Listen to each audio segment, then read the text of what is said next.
Ils sont les premiers dirigeants étrangers à mettre le pied en Libye depuis la prise de Tripoli le 23 août dernier. Nicolas Sarkozy et David Cameron ont effectué une visite éclair, juste une journée très symbolique dans une ambiance de liesse. Le président français a qualifié Kadhafi de danger. Le Premier ministre britannique a promis d'aider à la capture du leader libyen déchu.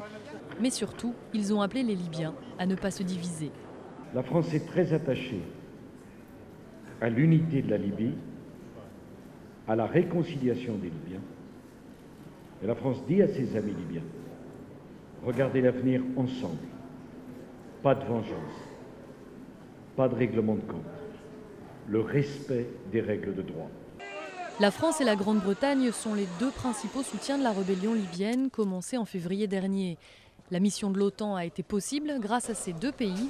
Et à Tripoli, ceux qui désiraient la chute de Kadhafi ne l'ont pas oublié. Bien sûr, cette visite de Sarkozy et Cameron, nous n'aurions jamais cru que c'était possible avant.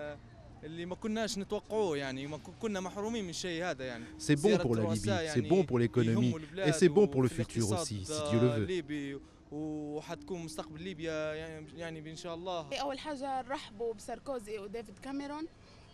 Nous accueillons chaleureusement Sarkozy et Cameron. Franchement, ils ont apporté la lumière à Tripoli. Ils ont soutenu la Libye. C'était vraiment, vraiment bon pour nous.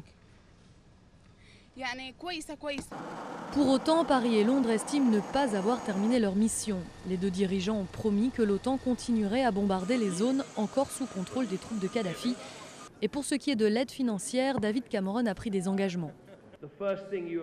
La première chose que vous nous avez demandé est de dégeler les avoirs qui appartiennent au peuple libyen. Nous avons déjà commencé ce processus en rendant les dinars libyens qui avaient été imprimés en Grande-Bretagne. Nous avons déjà dégelé l'équivalent d'1 milliard de livres d'avoirs. Mais si nous pouvons passer la résolution que nous allons soutenir demain avec la France aux Nations Unies, 12 autres milliards d'avoirs vont suivre.